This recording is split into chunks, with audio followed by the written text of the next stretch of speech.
बहुत समय पहले हिमालय की तलहटी में एक छोटा सा ग्राम था जिसका नाम था देवकुंड। यह गांव छोटा था पर उसकी मिट्टी में एक अद्भुत पवित्रता थी। लोग कहते थे कि कभी स्वयं महादेव इस घाटी में तपस्या करने आए थे और जहां उनकी पहली चरण धूल गिरी थी वहां यह गांव बस गया। गांव में हर गुरुवार को विशेष पूजा होती थी क्योंकि बुजुर्गों का कहना था कि गुरुवार महादेव का रथ गुरु दिवस है जिसमें भगवान अपने भक्तों के हृदय की पुकार सबसे जल्दी सुनते हैं। लेकिन धीरे धीरे गांव की पुरानी परंपराएं फीकी पड़ने लगी। नए युग की भागदौड़ में लोग अपनी चिंताओं में उलझ गए। महादेव का स्मरण कम होने लगा। गांव में दुख बढ़ने लगे, खेत सूखने लगे, पशु बीमार पड़ने लगे और लोगों के घरों में गरीबी घर करने लगी। गांव के मुखिया कहते किस्मत खराब है, कुछ कहते धरती रूठ गई, लेकिन कोई यह नहीं समझ पाया कि असल में गांव से भक्ति कम हो गई थी और भक्ति कम हो जाए तो जीवन का प्रकाश भी मंद पड़ जाता है। इसी गांव में एक युवक रहता था, आरव। उसका जीवन संघर्षों से भरा था। पिता बचपन में चल बसे, मां ने मजदूरी करके उसे पाला।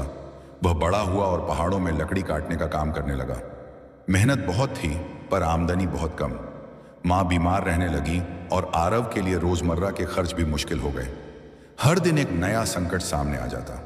एक गुरुवार की सुबह जब सूरज पहाड़ के पीछे से धीमे धीमे निकल रहा था, आरव मन में भारी चिंता लेकर जंगल की ओर जा रहा था।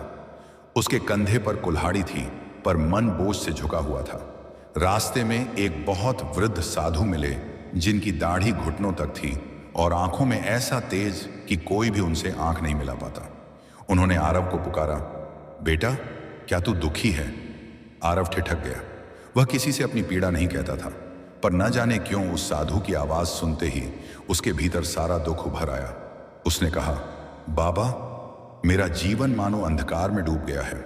मां बीमार है, घर में भोजन नहीं, मेहनत करता हूं पर हाथ खाली रह जाते हैं, किस्मत साथ नहीं देती।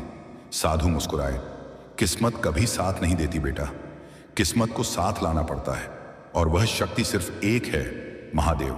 आरव ने कहा, मैं महादेव को मानता हूं बाबा, पर न जाने क्यों मेरी प्रार्थना सुनी ही नहीं जाती। साधु ने गंभीर होकर कहा, क्योंकि तू प्रार्थना करता है पर विश्वास नहीं करता। गुरुवार का दिन है, आज का दिन वह दिन है जब महादेव के द्वार पर की गई पुकार स्वयं ब्रह्मांड में गूंजती है। तू आज उनकी कथा सुन और उसी श्रद्धा से उनका नाम ले। तेरे जीवन के सारे कष्ट धीरे धीरे गलने लगेंगे। आरव ने सर झुका दिया। साधु ने उसे पास बैठाया और एक रहस्यमयी कथा सुनाना आरंभ की। एक ऐसी कथा जिसे सुनने मात्र से मन के अंधेरे खुद पिघल जाते हैं।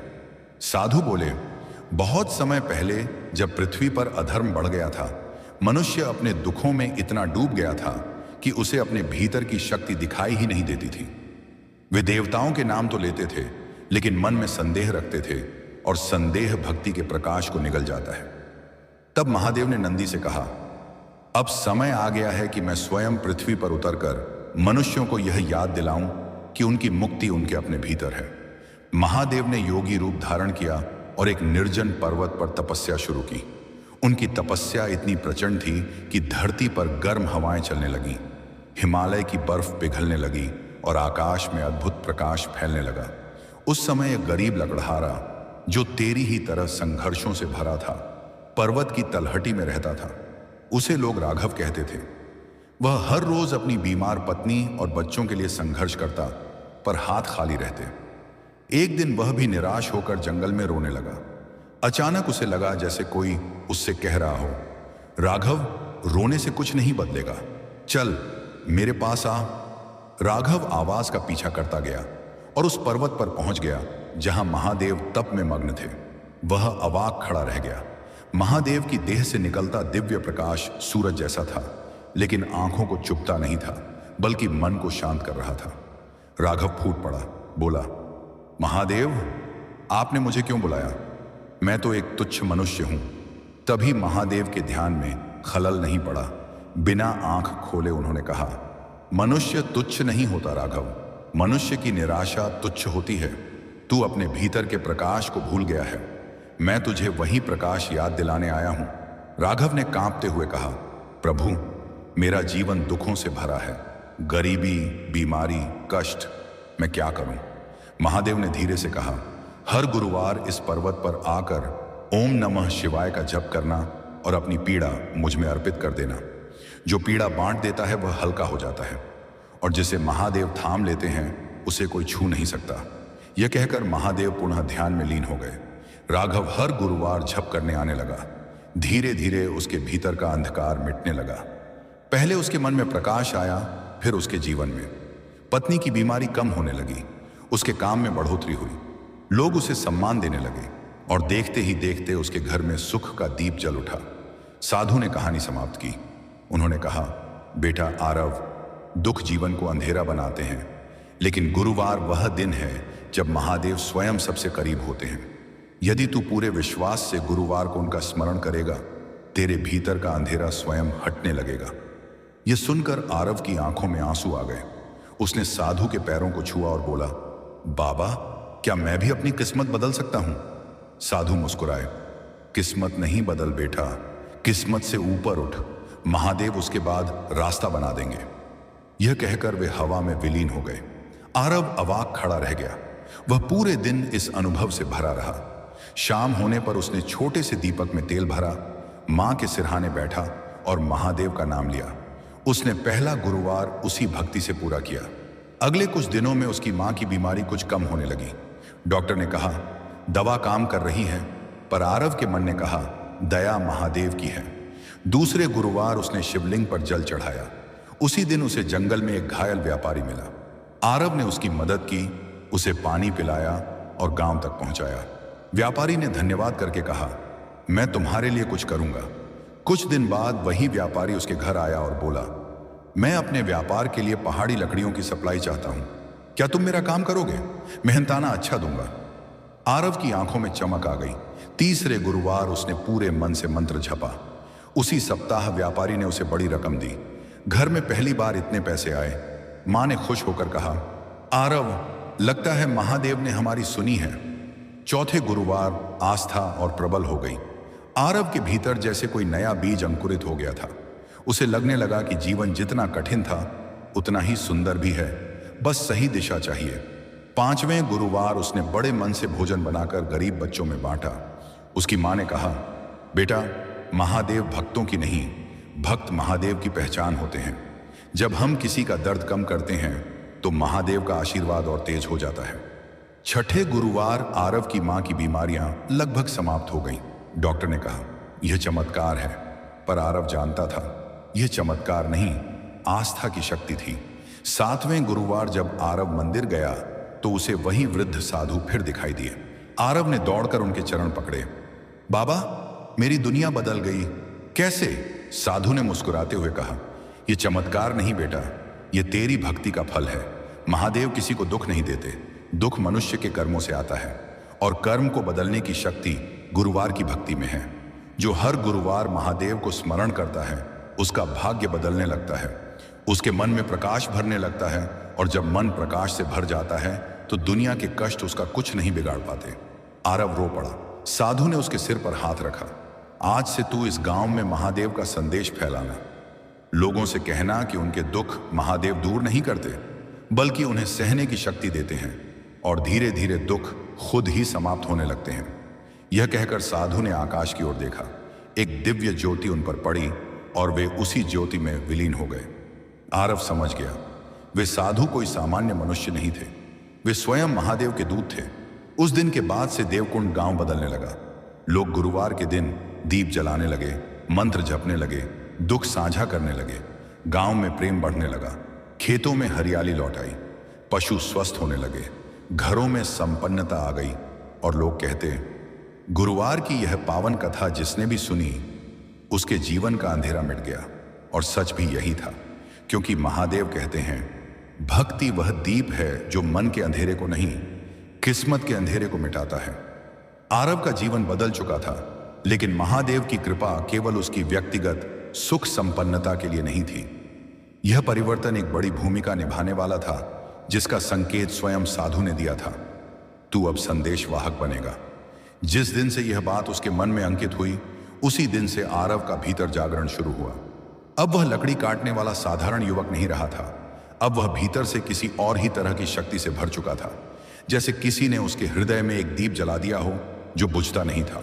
हर गुरुवार वह लोगों के घर घर जाकर कहता, आज का दिन महादेव का है, दुख मत छिपाओ, दुख बोझ बन जाता है, उसे महादेव को अर्पित कर दो। लोग पहले हिचकिचाते थे, लेकिन आरव की आंखों में जो विश्वास था वह किसी भी तर्क या डर से बड़ा था। धीरे धीरे गांव वाले उसकी बातें सुनने लगे।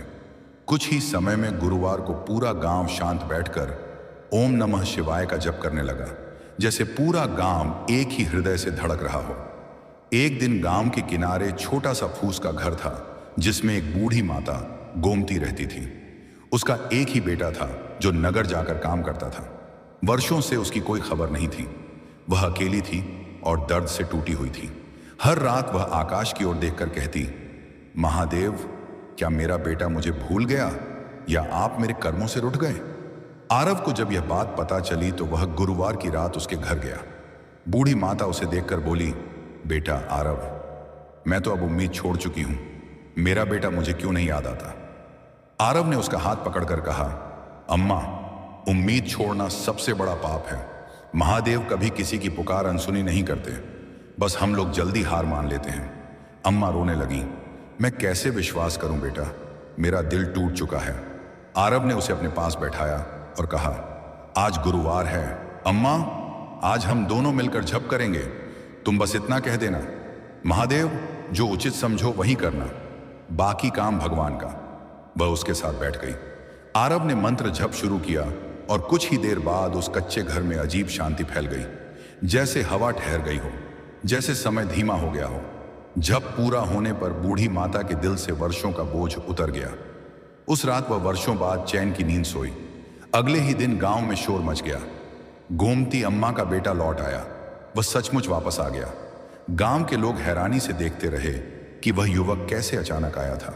उसने कहा, मां की याद ने पूरे रास्ते मुझे खींच लिया। रात को सपना आया कि एक नीली रोशनी मुझे पुकार रही है, कह रही है कि घर जा, तेरी मां रो रही है। सबको समझ आ गया, यह महादेव की कृपा थी। बूढ़ी माता रोते रोते आरव के कदमों में गिर पड़ी और बोली, तू भगवान का दूत है बेटा। लेकिन आरव ने कहा, नहीं अम्मा, मैं सिर्फ एक माध्यम हूं। भगवान तो हर किसी पर कृपा करते हैं, बस हम खुद को लायक नहीं समझते। यह खबर पूरे क्षेत्र में फैल गई। आसपास के गांव वाले भी गुरुवार को देवकुंड आने लगे। मंदिर छोटा था, लेकिन वहां भक्तों का सैलाब उमड़ने लगा। एक दिन गांव में एक परिवार आया जिसकी बेटी महीनों से बोल नहीं पा रही थी। डॉक्टरों ने जवाब दे दिया था कि लड़की कभी बात नहीं कर सकेगी। माँ बाप आशा खो चुके थे, पर गुरुवार होने की वजह से वे भी देवकुंड आ पहुंचे। आरव ने लड़की के सिर पर हाथ रखा। उसकी नजर गहरी थी, जैसे किसी और ही संसार से जुड़ी हो। उसने लड़की से कहा, बेटी, महादेव का नाम अंदर की गांठें खोल देता है, तू बस मेरे साथ ओम कहने की कोशिश कर। लड़की की आंखों में पानी आ गया, उसका गला भरा हुआ था। आरव ने धीरे से कहा, ओह ओह, और एक क्षण ऐसा आया जब लड़की ने थरथराती आवाज में पहली बार ओ का उच्चारण किया। उसकी मां चीख पड़ी, बोली, मेरी बेटी बोली। लेकिन लड़की भी खुद हैरान थी। उसने फिर कोशिश की और इस बार ओम। पूरा गांव स्टन्ड था। लड़की रोते हुए अपनी मां से लिपट गई। मां बाप आरव के सामने गिर पड़े। तू चमत्कार कर देता है। आरव ने उन्हें उठाया और कहा, चमत्कार मैं नहीं करता, चमत्कार आपकी आस्था करती है। महादेव की कृपा वहीं बहती है जहां मन सच्चा हो। यह घटना बड़ी थी। दूर दूर के लोग देवकुंड आने लगे। कुछ लोग आरव को गुरु कहने लगे, लेकिन वह हर बार रोक देता, मैं गुरु नहीं हूं। गुरुवार का दिन गुरु है, महादेव ही सबके गुरु हैं। लेकिन जैसे जैसे लोग आने लगे, उनके साथ उनके दुख, उनके बोझ, उनकी ऊर्जा भी आने लगी। गांव का वातावरण तो पवित्र हो रहा था, लेकिन किसी व्यक्ति का दुख अचानक जब हल्का होता है तो उसकी जगह खालीपन नहीं रहना चाहिए, उसे प्रेम भरना चाहिए। अदरवाइज वही ऊर्जा नकारात्मक रूप ले सकती है। कई लोग तो ठीक होने के बाद अपने पुराने जीवन में लौट गए और धीरे धीरे गुरुवार की महिमा भूलने लगे। यहीं से कहानी मोड़ लेने लगी। एक युवक नरेश, जो शहर से देवकुंड आया था, बेहद परेशान था। कर्ज में डूबा हुआ, परिवार बिखरा हुआ, मन टूट चुका। गुरुवार को वह आरव के पास आया। उसने कहा, मुझे भी राहत चाहिए, मेरा जीवन नरक बन गया है। आरव ने उसे शांत किया और जप कराया। जप के बाद नरेश शांत हो गया। लेकिन उसके मन में एक अजीब सा अहंकार भी था। वह सोचने लगा कि चूंकि उसका मन शांत हुआ है, अब वह सब कुछ अपनी शक्ति से कर सकता है। वह गुरुवार की भक्ति भूलने लगा, महादेव का स्मरण कम होने लगा, और जैसे जैसे उसकी आस्था कम हुई, उसका मन फिर भारी होने लगा। लेकिन इस बार उसके अंदर की ऊर्जा बदल चुकी थी। अब दुख साधारण दुख नहीं रह गया था, अब वह अंधकार में बदल रहा था। एक रात नरेश चिल्लाता हुआ अपने घर से भागा। उसका चेहरा आतंक से भरा हुआ था। वह रो रहा था, मुझे मत छुओ, मुझे मत पुकारो। लोग उसके घर में दौड़े तो पता चला कि वह पूरे कमरे में दीवारों पर कुछ लिख रहा था। प्रकाश लौटा दो, प्रकाश लौटा दो। किसी को समझ नहीं आया कि उसके साथ क्या हो रहा था। उसे आरव के पास लाया गया। नरेश कांप रहा था और कह रहा था, तुमने मुझसे प्रकाश लिया और अंधेरा छोड़ दिया, मुझे बचाओ। आरव ने उसका सिर पकड़कर उसकी आंखों में देखा। उसके भीतर कुछ अजीब दिखाई दिया, जैसे कोई छाया, जैसे कोई उसके मन में बैठ गई हो। आरव को तुरंत समझ आ गया। साधु ने एक बार कहा था, जब मन प्रकाश पाकर उसे छोड़ देता है तब उसका अंधेरा और गहरा हो जाता है। आरव ने महादेव का जप शुरू किया, लेकिन नरेश अजीब आवाज में चिल्लाया, मत बोलो, मत बोलो। गांव वाले डर गए, लेकिन आरव शांत रहा। उसने बस यह कहा, अंधेरा तभी डरता है जब प्रकाश उसके सामने खड़ा होता है। उसने नरेश के कान में धीरे से कहा, ओम। और जैसे ही यह ध्वनि नरेश के भीतर पहुंची, वह जोर से तड़पा। उसके चेहरे पर जैसे दो भाव लड़ रहे थे, एक पीड़ा और एक मुक्ति। अंत में वह आरव से लिपट कर रो पड़ा, मुझे बचा लो। आरव बोला, तू गुरुवार को भुला बैठा था नरेश। जब मन प्रकाश छोड़ देता है तब अंधकार अपनी पकड़ मजबूत कर लेता है। अब तू फिर से प्रकाश में लौटा। महादेव कभी किसी से रूठे नहीं रहते। नरेश बेहोश हो गया, लेकिन सुबह जब उठा तो उसकी आंखों से बोझ उतर चुका था। वह बदल चुका था। वह गांव के मंदिर में गया, दीप जलाया और बोला, मैं हर गुरुवार महादेव को स्मरण करूंगा। मैं फिर अंधकार को अपने पास नहीं आने दूंगा। उस दिन से देवकुंड गांव में एक और सत्य फैल गया, जो गुरुवार को महादेव का स्मरण करता है उसके जीवन में भले कष्ट आए, पर कष्ट उसे जीत नहीं सकते। गांव का वातावरण पहले से उज्जवल होने लगा। आरव के भीतर अब एक और शक्ति जाग चुकी थी, यह समझ कि हर मनुष्य के भीतर कहीं ना कहीं अंधेरा छिपा होता है, लेकिन वही मनुष्य भीतर प्रकाश जगाकर उस अंधेरे को मिटा सकता है। लोग कहते थे, गुरुवार की कथा सुनने से कष्ट नहीं मिटते, कष्ट को जीतने की शक्ति मिलती है। और यही सत्य था। छाया के विलीन हो जाने के बाद गांव में कुछ समय तक शांति रही, लेकिन यह शांति जंगल के भीतर बैठी उस हवा जैसी थी जिसमें तूफान से पहले का ठहराव होता है।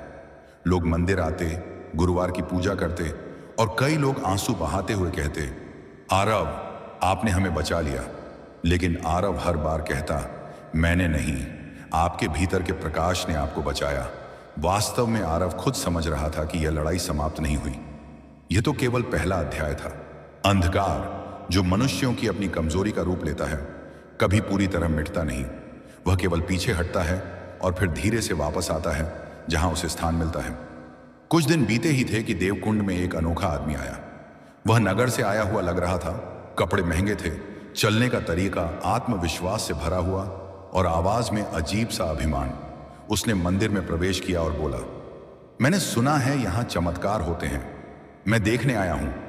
उसकी आवाज में चुनौती थी, श्रद्धा नहीं। लोगों ने देखा कि वह कौन है, क्योंकि ऐसा व्यक्ति उन्होंने पहले नहीं देखा था। उसने खुद को राघव सेठ बताया, एक धनवान व्यापारी जो पूरे नगर में अपनी बात मनवाने के लिए प्रसिद्ध था। उसने आरव को देखा और कहा, तुम वही हो ना जिसके मंत्र से लोग ठीक हो जाते हैं? आरव ने शांत स्वर में कहा, मैं कुछ नहीं करता, मंत्र करता है। राघव हंसा, एक उपहास भरी हंसी। चमत्कार उसी के साथ होते हैं जिसके पास शक्ति हो, और मैंने अपने जीवन में कभी किसी को मुफ्त में शक्ति मिलते नहीं देखा। बताओ तुम्हें क्या मिला इसके बदले? आरव ने सिर हिलाया, मुझे कुछ नहीं चाहिए, मैं सिर्फ महादेव का नाम जपता हूं। शक्ति उन्हीं की है, मेरा कोई हिस्सा नहीं। राघव की आंखों में जिज्ञासा से ज्यादा शक था। अगर शक्ति तुम्हारी नहीं तो फिर यह सारी भीड़ तुम्हें गुरु क्यों मानती है? आरव ने स्थिर स्वर में कहा, क्योंकि लोग अहंकार से दूर सत्य की ओर चलना चाहते हैं। गुरु वह नहीं जो चमत्कार दिखाए, गुरु वह है जो मन में विनम्रता जगाए। यह सुनते ही राघव चिढ़ गया। अच्छा, तो क्या मैं अहंकारी हूं? उसने ठहाका लगाया। चलो, अगर तुम्हारी शक्ति सच्ची है तो मेरे सवाल का जवाब दो। मेरे घर में संपत्ति, धन और सेवा करने वाले लोग हैं, फिर भी मेरा मन खाली क्यों है? मेरे रातें बेचैनी में क्यों कटती हैं?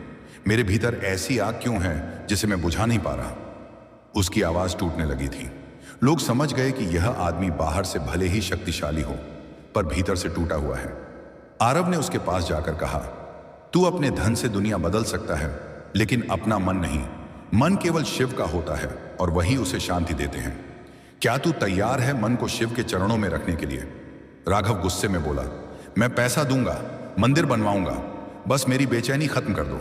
आरव ने उसकी आंखों में गहराई से देखा और कहा, यही कारण है कि तेरी बेचैनी खत्म नहीं होती। तू हर चीज खरीदना चाहता है, यहां तक कि भगवान भी, लेकिन भगवान खरीदे नहीं जाते, महसूस किए जाते हैं। यह सुनकर राघव का अहंकार घायल हो गया। उसने आरव को उंगली दिखाते हुए कहा, मैं फिर आऊंगा, और अगर तुमने मेरी बेचैनी दूर नहीं की तो मैं इस गांव को ऐसा बदल दूंगा कि कोई यहां कदम रखने की हिम्मत नहीं करेगा। यह कहकर वह चला गया। उसके जाने के बाद पूरे मंदिर में अजीब सी बेचैनी छा गई। सबको लगा कि यह व्यक्ति असामान्य है, लेकिन आरव चुप था। वह समझ गया था कि अगली परीक्षा अब बहुत बड़ी होने वाली है। उस रात आरव को फिर वही साधु सपने में दिखे, लेकिन इस बार उनका स्वर पहले से कहीं अधिक गंभीर था। उन्होंने कहा, आरव, राघव सेठ केवल एक व्यक्ति नहीं, वह उस अंधकार का पात्र है जो वर्षों से अपने स्थान की तलाश में था। जब व्यक्ति धन में अहंकार खोजने लगता है, तब अंधकार उसके पास चला जाता है। अगली परीक्षा केवल भक्तों की नहीं, तेरी भी है। आरव हतप्रभ था। मेरी? साधु ने कहा, हां, क्योंकि अब यह केवल मन की परीक्षा नहीं, यह विश्वास की परीक्षा है। अंधकार तब जन्म लेता है जब मनुष्य सत्य पर सवाल करता है, और राघव अपनी बेचैनी शांत करने नहीं, सत्य को चुनौती देने आया है। सावधान रह। सुबह होते ही पूरे गांव में चर्चा फैल चुकी थी कि राघव सेठ वापस आने वाला है, और सच में दोपहर होते होते 5 गाड़ियों का काफिला गांव में आ पहुंचा। राघव के साथ उसके आदमी थे, हाथ में डंडे और चेहरे पर दबदबा। राघव मंदिर आया और जोर से बोला, आरव, बाहर आओ। आरव शांत चेहरा लिए बाहर आया। गांव वाले डरते हुए उसके पीछे पीछे खड़े थे। राघव ने कहा, आज गुरुवार है, आज तुम कहते हो कि महादेव कृपा करते हैं, है ना? तो आज मेरी बेचैनी दूर करो। उसकी आंखें लाल थीं जैसे रात भर सोया नहीं हो। आरव ने शांत स्वर में कहा, तेरी बेचैनी तूने खुद पैदा की है। जितना तू धन जोड़ता गया, उतना ही तेरा मन खाली होता गया। दुनियावी वस्तुएं मन को भर नहीं सकती। राघव चिल्लाया, बस, आज सबके सामने साबित करो कि तुम्हारे मंत्र में शक्ति है। अगर तुमने मेरी बेचैनी दूर कर दी तो मैं हजारों लोगों का कल्याण करूंगा, पर अगर नहीं कर पाए तो मैं तुम्हारे इस मंदिर को गिरा दूंगा। गांव में सन्नाटा छा गया। लोग कांपने लगे। आरव ने पल भर उसकी आंखों में देखा और कहा, ठीक है, पर शर्त मेरी होगी। राघव हंसकर बोला, कहो, क्या शर्त है? आरव ने कहा, तू आंख बंद करके केवल एक मंत्र का जप करेगा, ओम नमः शिवाय। चाहे तेरे भीतर जो भी उठे, तू मंत्र नहीं रोकेगा। राघव ने सोचा, यह क्या मूर्खता है, मंत्र से क्या होगा? उसने चुनौती भरे स्वर में कहा, मैं तैयार हूं। और वह मंदिर के बीच में बैठ गया। आरव ने मंत्र शुरू किया। गांव वाले भी जुड़ गए। ओम नमः शिवाय, ओम नमः शिवाय। शुरुआत में राघव शांत बैठा रहा। उसकी सांसें सामान्य थीं, पर कुछ क्षण बाद उसका चेहरा बदलने लगा। माथे पर पसीना आने लगा, आंखों के कोने कांपने लगे। उसके भीतर कुछ हलचल हो रही थी, जैसे कोई दबी हुई चीज जाग रही हो। उसने दांत भींचे और कहा, रुको, मंत्र मत बोलो। लेकिन आरव ने कहा, तूने चुनौती दी थी, यही तेरी शर्त है, मंत्र जारी रखो। पूरा सभा स्थान गूंज उठा। ओम नमः शिवाय। तभी राघव का शरीर एक झटके से हिला। उसने आंखें कसकर बंद की और जैसे पुरानी यादें उसके मन में बाढ़ की तरह उमड़ने लगीं। उसने देखा, वह बच्चा था। पिता उसे डांट रहे थे, तू निकम्मा है, तू कभी कुछ नहीं कर सकेगा। ये शब्द उसके दिल में जहर की तरह घुसे हुए थे। फिर उसने देखा, युवा अवस्था में लोग उसे तिरस्कार से देखते थे। उसने सोचा था कि धन कमाकर वह सबको अपनी शक्ति दिखाएगा, लेकिन वह जितना धन कमाता गया, उसके भीतर का खालीपन उतना बढ़ता गया। लोग उसके आगे झुकते थे, लेकिन उसे प्रेम नहीं करते थे। उसके मन की आवाज कह रही थी, तू कितना अकेला है, कितना टूटा हुआ। राघव चिल्लाया। बस ये मत दिखाओ, मुझे नहीं देखना। लेकिन मंत्र रुक ही नहीं रहा था। ओम नमः शिवाय, ओम नमः शिवाय। और फिर उसने जो देखा उसने राघव को तोड़ दिया। उसने अपने भीतर वह छाया देखी, वही छाया जो देवकुंड में प्रकट हुई थी। वह छाया उसके कान में बोली, मैं तेरे भीतर जन्म लिया था, तेरे अहंकार से, तेरी लालसा से, तेरे घावों से मैं तुझे हमेशा खाली रखूंगी। राघव जमीन पर गिर पड़ा, उसका शरीर कांप रहा था। उसने आरव की ओर देखा। मुझे बचा लो, मैं डूब रहा हूं। आरव ने उसके सिर पर हाथ रखा और कहा, तू खाली इसलिए है क्योंकि तूने भीतर प्रेम नहीं भरा, तूने केवल वस्तुएं भरी। अब मंत्र को खुद को भरने दे। राघव रोने लगा। 40 साल के घाव बहते आंसुओं में बदल गए। पूरे गांव ने पहली बार देखा कि एक धनी, शक्तिशाली, अहंकारी व्यक्ति बच्चा बनकर भगवान के आगे टूट रहा था। जब जब पूरा हुआ, राघव शांत हो चुका था, उसकी बेचैनी जा चुकी थी। उसने आरव के चरण पकड़ लिए। मुझे माफ कर दो, मैं अंधा था, मैंने तुम्हें चुनौती दी, मैंने गांव को धमकी दी। आरव ने उसे उठाया और कहा, नहीं राघव, तू अंधा नहीं था, तू बस थका हुआ था। जो व्यक्ति भीतर खुद को खो दे वही दूसरों को चुनौती देता है। राघव ने गांव के सामने हाथ जोड़ दिए। मैं आज के बाद अपनी धन दौलत का उपयोग केवल भलाई में करूंगा, देवकुंड की सेवा करूंगा और हर गुरुवार यहां आकर महादेव का स्मरण करूंगा। गांव में जयकारे लगने लगे, पर आरव के मन में एक बात साफ हो गई, अंधकार मनुष्य का दुश्मन नहीं होता, उसका शिक्षक होता है। वह उसे उसके अंदर का सच दिखाता है और प्रकाश वही जीतता है जो सच स्वीकार करता है। उस दिन गांव में केवल राघव का मन नहीं बदला, बल्कि पूरे देवकुंड का भाग्य बदल गया। और फिर एक नई राह खुलने वाली थी, क्योंकि अब परीक्षा केवल व्यक्तियों की नहीं, पूरे प्रदेश की होने वाली थी। और उसके केंद्र में आरव खड़ा था, महादेव का वह भक्त जो अपनी नियति से अनजान था। राघव के परिवर्तन के बाद देवकुंड में ऐसा लगा जैसे एक लंबे समय से रुकी हुई सांस अब जाकर बाहर निकली हो। गांव वालों के चेहरे पर सुकून था, लेकिन आरव जानता था कि यह ठहराव आने वाले बड़े संकेतों का केवल आरंभ है। महादेव जब किसी भूमि को जागृत करते हैं तो पहले उसके हृदय को मजबूत करते हैं, फिर उसकी परीक्षा लेते हैं। और देवकुंड अब जाग चुका था। लोगों में भक्ति थी, चमत्कारों का अनुभव था और अहंकार टूट चुका था। लेकिन यही वह समय होता है जब भाग्य के द्वार खुलते हैं और छाया की अंतिम परीक्षा सामने आती है। कुछ ही दिनों बाद देवकुंड में एक संदेश आया कि पहाड़ों के उस पार बसे 3 गांवों में एक अजीब बीमारी फैल गई है। लोग सांस लेने में कठिनाई महसूस कर रहे थे, कई की आंखें लाल हो रही थीं, और सबसे बड़ी विचित्रता यह कि बीमारी केवल उन लोगों को पकड़ रही थी जिनमें क्रोध, द्वेष और त्याजीर लग रही थी। जिनके मन शांत थे वे बिल्कुल स्वस्थ थे। तीनों गांवों के मुखियाओं ने देवकुंड में संदेश भेजा। कहा जाता है कि आपके गांव में एक युवक है जिसके मंत्र से छाया भी टूट जाती है, कृपया हमें बचाएं। यह सुनकर गांव वाले उत्साहित भी हुए और भयभीत भी। सब आरव के पास आए और बोले, यह तुम्हें ही जाना होगा, केवल तुम ही कर सकते हो। लेकिन आरव चुप था। वह समझ रहा था कि यह बीमारी साधारण नहीं, यह वही छाया थी जो देवकुंड में परास्त हुई थी, लेकिन अब अपने अस्तित्व को बचाने के लिए बाहर फैल रही थी। उस रात आरव मंदिर में अकेला बैठा था। उसने शिवलिंग के सामने दीपक जलाया और ध्यान में बैठ गया। आंखें बंद करते ही फिर वही साधु प्रकट हुए, पर इस बार उनके चेहरे पर चिंता थी। उन्होंने कहा, आरव, यह जो बीमारी है यह रोग नहीं, ऊर्जा है। वह ऊर्जा जो मनुष्यों के क्रोध और ईर्ष्या से जन्म लेती है। जब लोग भीतर से कमजोर होने लगते हैं तो अंधकार उनके मन को जकड़ लेता है। यह बीमारी मन से फैल रही है, शरीर से नहीं। अगर तू वहां गया तो 3 में से 2 बातें हो सकती हैं, या तो तू उन्हें प्रकाश देगा या तो खुद अंधकार का लक्ष्य बन जाएगा। आरव ने पूछा, तो क्या मुझे जाना चाहिए? साधु बोले, जाना पड़ेगा, लेकिन याद रख, जब तू देवकुंड से बाहर जाएगा तेरी शक्ति केवल मंत्र से नहीं बचेगी, बल्कि तेरे मन की स्थिरता से बचेगी। जरा सा भी डगमगाया तो अंधकार तुझे अपना माध्यम बना लेगा। यह कहकर साधु गायब हो गए। सुबह होते ही आरव चल पड़ा। कई गांव वाले भी साथ चलना चाहते थे, पर उसने कहा, यह यात्रा अकेली है। भीड़ से प्रकाश नहीं बढ़ता, प्रकाश मन से बढ़ता है। वह अकेला गया। रास्ता कठिन था, घने जंगल, ऊंचे पहाड़ और बीच बीच में सुनाई देती रहस्यमयी आवाजें, जैसे कोई फुसफुसा रहा हो, लौट जा, लौट जा। यह छाया की आवाज थी।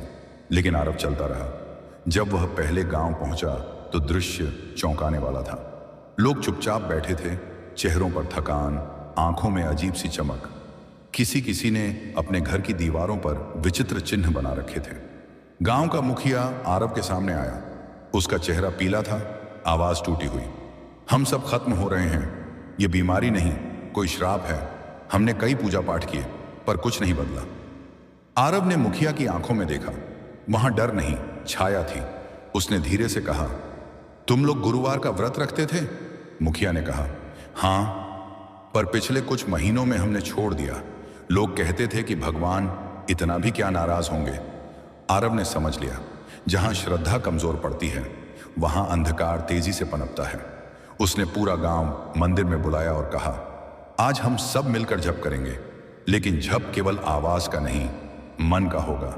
जिसके मन में छल होगा वह सहन नहीं कर पाएगा, जो सच्चा होगा वह बच जाएगा। जप शुरू हुआ। ओम नमः शिवाय। शुरुआत शांत थी। कुछ ही क्षणों में लोगों के चेहरे एक बदलने लगे। किसी के चेहरे पर डर था, किसी की आंखों में जलन, किसी के शरीर में कंपन। कुछ लोग अचानक हंसने लगे, जोर जोर से, पागलों की तरह। कोई जमीन पर गिर पड़ा और छटपटाने लगा। यह बीमारी नहीं, भीतर का अंधकार था जो मंत्र से जल रहा था। तभी एक आदमी चीखता हुआ उठ खड़ा हुआ, बस करो, मंत्र रोक दो, मैं नहीं सुन सकता।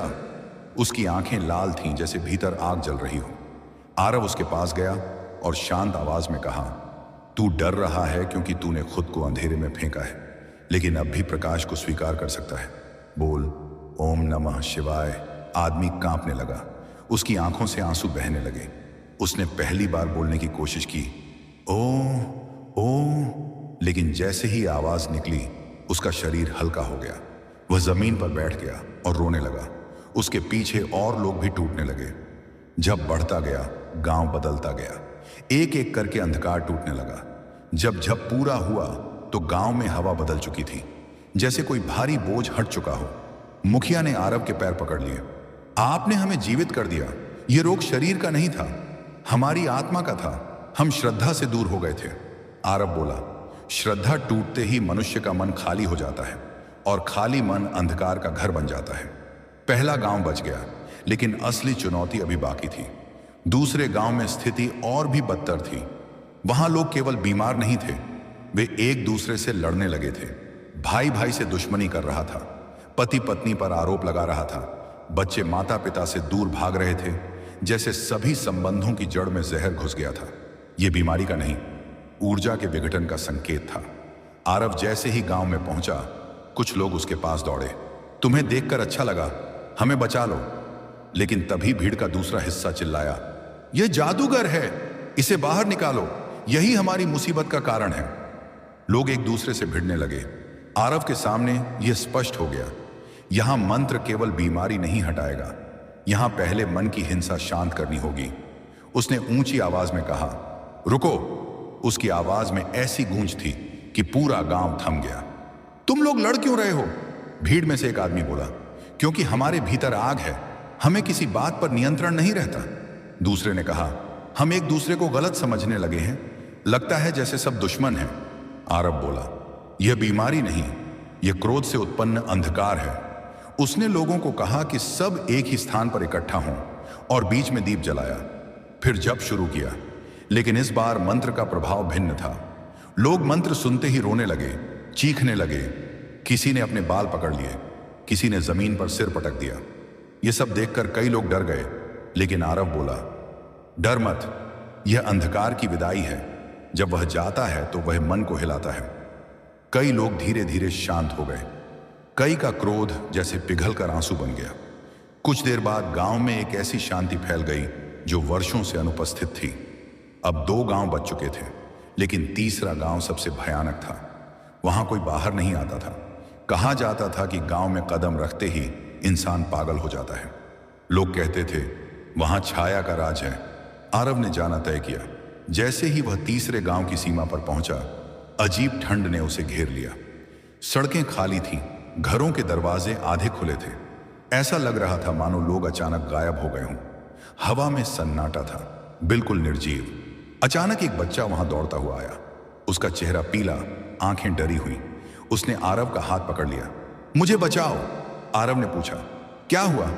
बच्चा रोते हुए बोला, गांव वाले सब पागल हो गए हैं। वे कहते हैं अंधेरे का देवता आ गया है। वे कहते हैं प्रकाश झूठ है। वे एक दूसरे को मारने पर उतारू हैं। तभी दूर से आवाज आई, एक गहरी शैतानी हंसी। वह वही छाया थी जिसे देवकुंड में परास्त किया गया था। उसने गांव के केंद्र में अपना ठिकाना बना लिया था। आरव आगे बढ़ा और देखा, गांव के मंदिर के अंदर काला धुआं घूम रहा था। अचानक वह धुआं एक विशाल आकृति में बदल गया। वहीं छाया। उसने कहा, मैंने तुझे चेतावनी दी थी आरव, जहां प्रकाश बढ़ता है वहां मैं भी बढ़ता हूं। तूने 2 गांव बचाए, लेकिन यह गांव मेरा है। यहां लोग वर्षों से क्रोध, ईर्ष्या और घृणा में जिए हैं। यह अंधकार मेरा घर है। आरव ने शांत स्वर में कहा, छाया कभी घर नहीं बनाती, वह केवल उन मनों में रहती है जो प्रकाश से भागते हैं। छाया गर्जी, और तू क्या कर लेगा? यहां कोई तेरी बात नहीं सुनेगा। तभी गांव वाले मंदिर के बाहर आने लगे। उनकी आंखें लाल थीं, जैसे उनमें किसी और की चेतना समा गई हो। वे चिल्लाने लगे, प्रकाश झूठ है, अंधकार ही सच्चा है। यह देखकर बच्चा रोने लगा। ये मेरे माता पिता हैं, ये ऐसे नहीं थे। आरव ने बच्चे के सिर पर हाथ रखा और कहा, हम उन्हें वापस लाएंगे। फिर उसने आंखें बंद की और जप शुरू किया, ओम नमः शिवाय। शुरुआत में आवाज धीमी थी, लेकिन जैसे ही दूसरी बार मंत्र उच्चारित हुआ, पूरा वातावरण कांप गया। छाया पीछे हटने लगी। वह तड़पने लगी, नहीं नहीं। गांव वाले गिरने लगे। किसी के हाथ कांपे, किसी की आंखें धुंधली हुईं। कुछ लोगों की चेतना लौटने लगी। तीसरी बार मंत्र गूंजा और पूरा मंदिर प्रकाश से भर गया, जैसे कोई सूर्य भीतर से फट पड़ा हो। छाया चीखी, आरव, तू मुझे नहीं मिटा सकता। मैं फिर लौटूंगी। मैं हर जगह हूं, हर मन में। पर प्रकाश बढ़ता गया और वह धुएं की तरह हवा में विलीन हो गई। गांव वाले बेहोश हो गए। कुछ देर बाद वे उठे, जैसे किसी महीनों पुराने बुरे सपने से जागे हों। बच्चे अपने माता पिता से लिपट गए। गांव भर में रोने की आवाजें गूंजने लगीं। आरव बाहर आया। तीनों गांव बच चुके थे, पर उसके मन में एक सत्य और स्पष्ट हो गया। यह अंधकार कोई दुश्मन नहीं, यह मन की कमजोरी है। इसे हर बार, हर मन में, हर पीढ़ी में, हर स्थान पर प्रकाश की आवश्यकता होती है। इसे एक बार नहीं, बार बार पराजित करना पड़ता है। और शायद यह उसकी यात्रा का उद्देश्य ही था। लौटते समय पहाड़ की चोटी पर हवा गर्म थी। सूरज डूब रहा था। आरव ने आकाश की ओर देखा और कहा, महादेव, अगली शिक्षा क्या है? और क्षितिज से एक धीमी कोमल आवाज आई, आरव, अब तू केवल गांवों का रक्षक नहीं, मनुष्यों के भीतर के प्रकाश का जगाने वाला है। तैयारी कर, परीक्षा अभी समाप्त नहीं हुई और देवकुंड में एक नया अध्याय शुरू होने वाला था। 3 गांवों के बच जाने के बाद जब आरव देवकुंड वापस लौटा, तो गांव वालों ने उसे ऐसा स्वागत दिया जैसा किसी विजयी राजा का किया जाता है। लोग उसके पैरों में गिर रहे थे, उसके कंधों को छू रहे थे, और कोई उसके हाथों को पकड़कर रोता हुआ कहता, तुम साधारण मनुष्य नहीं, तुम में शिव का अंश है। पर आरव को यह सम्मान भारी लग रहा था, क्योंकि वह जानता था कि जितना लोग उसे ऊंचा उठाएंगे, उतना ही अंधकार उसके आसपास घूमेगा। वह जानता था कि प्रसिद्धि सबसे खतरनाक परीक्षा होती है, जिसे पार करना हर किसी के बस की बात नहीं। पर इस बार खतरा गांव वालों के भीतर नहीं था, बल्कि उन शक्तियों में था जो अब आरव की शक्ति से चिढ़ने लगी थी। अगले कुछ दिनों तक देवकुंड में अजीब घटनाएं होने लगीं। मंदिर में रखा दीपक अपने आप बुझ जाता, बछड़ा बिना किसी कारण के रात को चिल्लाने लगता, बच्चे सपनों में एक ही चीज देखते, काला धुआं जो उन्हें पुकार रहा था, आरव को रोक दो, वह जितना प्रकाश फैलाएगा तुम उतना ही जलोगे। गांव वाले डरने लगे, लेकिन कोई यह डर आरव के सामने नहीं दिखाना चाहता था। वे सोचते थे कि वह इतना बड़ा काम कर रहा है, उसे बोझ क्यों दिया जाए। लेकिन सच्चाई यह थी कि गांव का हर कोना अब एक अदृश्य दबाव में था, जैसे हवा में किसी अनदेखे तूफान की गंध भर गई हो। एक रात आरव मंदिर में ध्यान लगा रहा था। शिवलिंग के सामने दीपक टिमटिमा रहा था। हवा ठंडी थी, पर उसके भीतर गर्मी उठ रही थी, जैसे कोई उसे भीतर से छू रहा हो। तभी अचानक मंदिर की घंटी बिना किसी स्पर्श के जोर से हिली। आरव ने आंखें खोली और देखा कि मंदिर के द्वार पर वही वृद्ध साधु खड़े थे, पर इस बार उनकी आंखों में गहरी गंभीरता और रहस्य की आग जल रही थी। साधु आगे बढ़े और बोले, आरव, तूने 3 गांव बचाए, लेकिन अंधकार की जड़ें अभी भी जीवित हैं। तुझे क्या लगता है यह अंधकार तुझसे क्यों हारता है? आरव ने सिर झुकाकर कहा, क्योंकि मेरे भीतर महादेव का नाम है। साधु मुस्कुराए, पर उस मुस्कान में दर्द छिपा था। नहीं आरव, महादेव का नाम तो हर कोई लेता है। तुझ में जो शक्ति है वह तुझे दी नहीं गई, वह तुझ में जागी है। और जहां कोई शक्ति जागती है वहां 2 शक्तियां जन्म लेती हैं, एक प्रकाश, एक छाया। आरव ने पहली बार डर महसूस किया। बाबा, क्या छाया मुझे नुकसान पहुंचा सकती है? साधु बोले, नहीं, छाया केवल वही पकड़ती है जिसके भीतर लालसा हो। पर तुझे उससे भी बड़ी परीक्षा का सामना करना पड़ेगा। लोग अब तुझे भगवान मानने लगेंगे, और जब लोग किसी मनुष्य को भगवान मानने लगें तो वह मनुष्य अंधकार का सबसे आसान लक्ष्य बन जाता है। यह सुनकर आरव स्तब्ध रह गया। साधु ने कहा, याद रख, महादेव को जिसने भगवान समझा वह बच गया, पर जिसने खुद को भगवान समझा वह खो गया। अब अगली परीक्षा तेरी नहीं, तेरे लोगों की है। देखना, कुछ ही दिनों में तू महसूस करेगा कि तेरे नाम का भार तुझे भीतर से तोड़ने लगेगा। यह कहकर साधु वहां से गायब हो गए। आरव के भीतर बेचैनी उठने लगी। साधु जो भी कहते थे सच निकलता था, और यह सच उसके लिए किसी तूफान से कम नहीं। अगले दिन सुबह मंदिर में भीड़ लगी हुई थी। लोग आरव को देखते ही कहते, हमारी रक्षा करो, हमारे घर में अजीब आवाजें आती हैं, मेरा बच्चा रात भर रोता है, मेरी गाय दूध देना बंद कर चुकी है, हम पर कोई श्राप है। आरव ने सबको शांत करने की कोशिश की, पर अचानक एक आदमी भीड़ से चिल्लाते हुए आगे आया, बस करो, तुम लोग इसे क्यों भगवान बना रहे हो? यह साधारण आदमी है। वह आदमी था करण, गांव का सबसे शिक्षित युवक, पर उसका चेहरा आज बदला हुआ था। उसकी आंखों में ईर्ष्या थी, जलन थी। तुम लोग इसे भगवान बना रहे हो, पर मैं गांव का अकेला पढ़ा लिखा इंसान हूं। तुम मुझे क्यों नहीं पूछते? तुम इसे क्यों पूछते हो? उसकी आवाज में इतना जड़ था कि लोग चौंक गए। आरव उसके पास गया और धैर्य से बोला, करण, मैं भगवान नहीं हूं, मैं भी तेरे जैसा हूं। करण ने उपहास से कहा, यही कहते हो, पर सब तुम्हें चमत्कारी मान रहे हैं और तुम कुछ नहीं कहते। तुम उन्हें मना क्यों नहीं करते? आरव बोला, क्योंकि विश्वास को रोकना सही नहीं, उन्हें केवल सही मार्ग दिखाना होता है। करण चिल्लाया, झूठ! आज मैं साबित करूंगा कि तुम में कोई शक्ति नहीं। आज मैं दिखाऊंगा कि तुम भी डरते हो। वह मंदिर में रखे दीपक की ओर बढ़ा और जोर से बोला, अगर यह सच में शिव का दीप है, इसे मैं अभी बुझा दूंगा। लोग चौंक गए। किसी को विश्वास नहीं था कि कोई ऐसा करेगा। करण ने दीपक को फूंक मारकर बुझाने की कोशिश की, पर दीपक नहीं बुझा। उसने और जोर से फूंक मारी, फिर भी नहीं बुझा। उसकी आंखों में डर उतरने लगा। उसने दीपक उठाया और हाथ से बुझाने लगा, पर लौ और तेज हो गई। करण ने चीखते हुए दीपक को फेंक दिया, पर उसे आग नहीं लगी। लोग दंग रह गए। करण जमीन पर गिर गया, कांपते हुए बोला, यह कैसे हुआ? आरव उसके पास गया और शांत स्वर में बोला, क्योंकि दीपक को तेरा क्रोध बुझा नहीं सकता। महादेव का प्रकाश क्रोध से नहीं बुझता, केवल प्रेम से जलता है। करण रोने लगा। मैं जलन में था, मुझे लगा मैं पीछे छूट रहा हूं। आरव ने कहा, जलन रोशनी नहीं देती, यह सांप की तरह मन को खा जाती है। करण ने रोते हुए आरव के पैर पकड़ लिए। गांव वालों ने राहत की सांस ली कि एक और मन बच गया। पर उसी रात एक घटना हुई जिसने पूरे देवकुंड का भाग्य बदल दिया। गांव के किनारे रहने वाला एक साधु, जो वर्षों से वन में तपस्या करता था, रात को अचानक गांव में आया। उसकी दाढ़ी धूल में भरी थी, चेहरा पीला पड़ चुका था, आंखें लाल जैसे कई रातों से सोया न हो। वह सीधा आरव के दरवाजे पर पहुंचा और बोला, आरव, तू कहां है? तुरंत बाहर आ।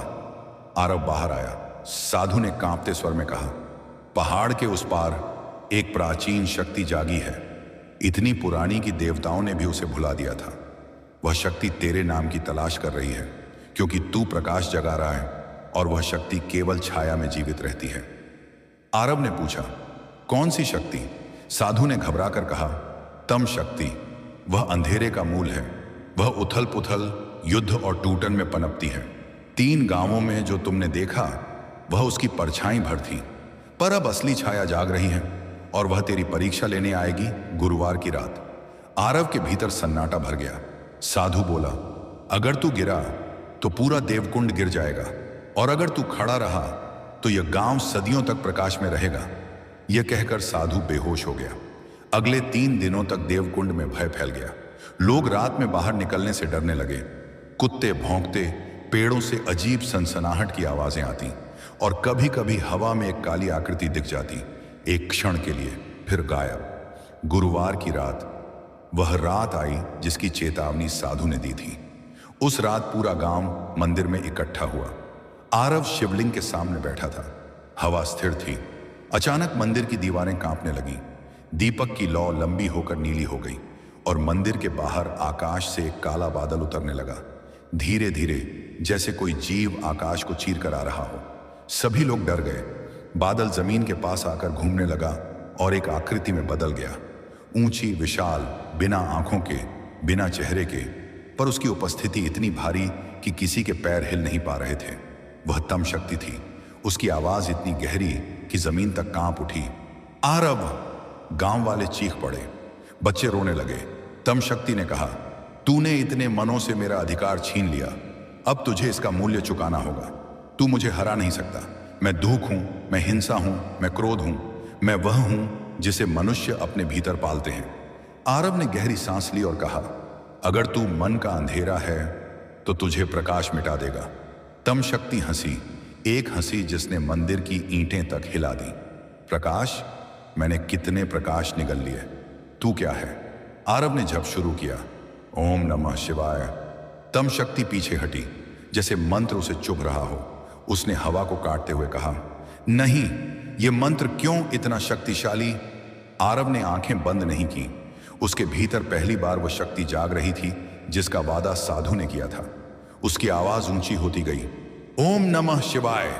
मंत्र पूरे गांव में गूंजने लगा। तम शक्ति चिल्लाने लगी।